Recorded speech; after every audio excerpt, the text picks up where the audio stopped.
I ranked all of TDS's game modes, from the easy mode, such as Molten mode, where you can bring pretty much any tower and win, to the nightmarish game modes like Polluted Wastelands or Hardcore mode. I ordered them all on how well made they are, what rewards they give, and how much they make me want to stop playing the game. And for each answer, I'll pick a tower that represents the game mode to make a full loadout at the end of the video and see if I can win a game with it. So at number 7, what I would call the worst game mode in TDS is Normal mode, the easiest mode in the game. However, when playing through it, it's not quite true. The mode is 10 waves shorter than its contemporaries, meaning you can't really bring very expensive towers, because you have a lot less time and get such little money. And if you're a newer player, it's actually pretty challenging. Aside from the difficulty, it also has the most basic designs of any mode, only having 2 exclusive zombies which are essentially just recolors. And the Gravedigger as a final boss, a pretty good design but not really related to anything else in the mode. When actually playing this game mode, I was able to win very easily, where the reward is only 200 coins, definitely not worth it. The one tower I'd take from this game mode is Hunter,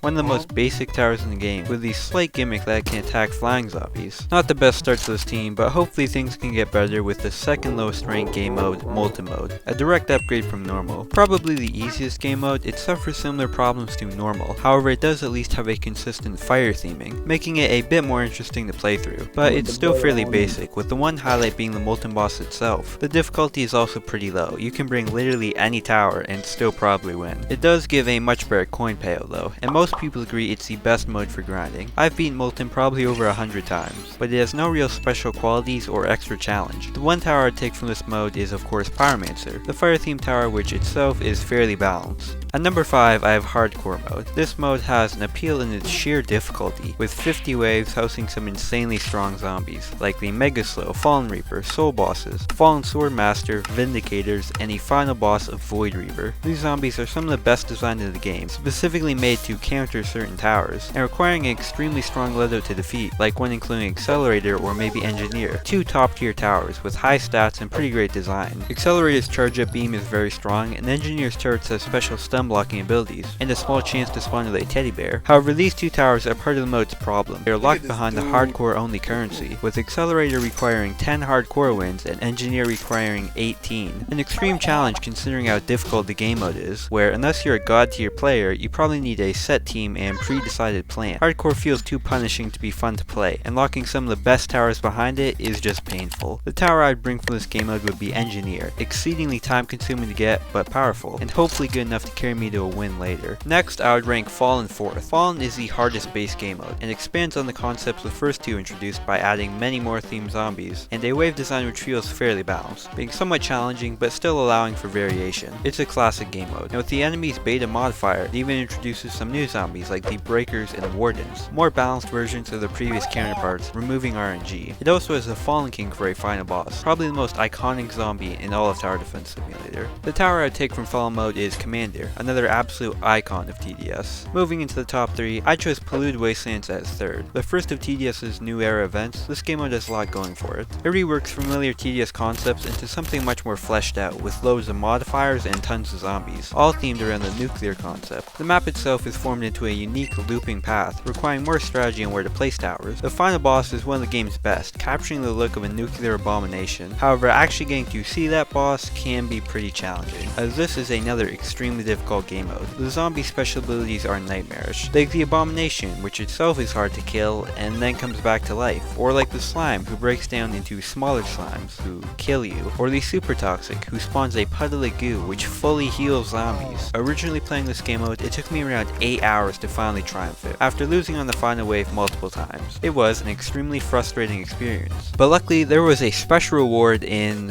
1 premium crate, which honestly wasn't great because I currently have 30 of them. It definitely does not feel worth it. If I had to take one tower from this mode, I would pick Toxic Gunner, as its radioactive theme fits the aesthetic perfectly. Moving on, I would say the second best game mode in TDS is Badlands. It's one of the game's most iconic events, being reworked from a dual to a tri-lane path. It has a fully specialized map, which excels in its theming, with the dirt roads, abandoned mineshafts, wooden coffins, and of course the locomotive itself. It doesn't have as many special zombies, but the final boss and its cavalry are still great designs. Similar to Polluted Wasteland, it has a ton of game modifiers to make it more more challenging, and the triple paths can lead to moments like these. But it still feels much more fair than Polluted, where if you bring a solid loadout and communicate with your team, it's reasonably possible. It has a much better reward too, giving the player an actual tower in Cowboy. Even after being reworked multiple times, I think its concept works well, damaging the zombies and earning money, and its golden variant makes the tower genuinely good. Badlands also introduces a secret reward skin, which can be earned by speedrunning the map. This is a good compromise which lets the base mode be a bit easier, in exchange for implementing a challenge mode for the highest level players, for an exclusive reward which doesn't actually alter gameplay. So taking one tower from Badlands, I'll of course bring the Cowboy in my loadout, the mascot of the map itself, which hopefully will make me a lot of money. And finally, my number one ranked game mode in TDS is Pizza Party. Themed after a certain game, the map has a ton of small details like the prize wheel, arcade game, jungle gym, presents, and a suspicious dumpster. It takes aspects from the previous two game modes and improves them. The zombie design is by far the best of any map, with the puppet zombies, tattered toy versions of actual towers with genuinely interesting abilities. The final animatronic boss has an interesting aesthetic, especially as it consistently loses more of its parts, finally becoming an endoskeleton when its health reaches 0, which shouldn't be too hard to defeat for most players. This game mode is somewhat easier to play, with less overpowered zombies than other modes. It also has a great reward in the Warden Tower, a good unit with stunning abilities and some pretty great skins, like the Slaughter. Similar to Badlands, this event has a secret reward. The game turns black and white and becomes much harder. If you can defeat the boss with its jump scares, a Triumph will award the Purple Guy skin, which is pretty creepy. So for the final tower of this loadout, I grabbed the Warden. Now with 7 towers to choose from, I dropped Toxic Gunner and Hunter to form my complete loadout. With the power of every game mode, I hoped it would be good enough to win on Fallen. I placed 3 Cowboys early to earn me money, and placed an Engineer shortly after. Despite having an extremely expensive upgrade on its final level, it is cheap to place, and start building turrets in the early game. These special sub-units spawn separately to the main tower, and give the Engineer the bulk of its power. On wave 10, I placed a Warden, so I could stun the boss in place and kill it far easier. This loadout was working well, and I started to think I might be able to win. I also placed the last 2 towers in the loadout, increasing fire rate and inflicting burn damage respectively. On wave 18, I got a very unlucky random 5 bosses, but my upgraded Engineer could still kill them, and on the following wave the Necromancer boss died quickly. But the major problem was coming up in the Fallens. Any zombie with speed is a pretty big problem for this loadout with its low fire rate, and I made a mistake by not upgrading Wardens more. On wave 20, I did kill the initial Fallens, but I was completely unprepared for the following wave, where double the amount spawned, running past all my towers. I frantically placed Wardens, but it was too late,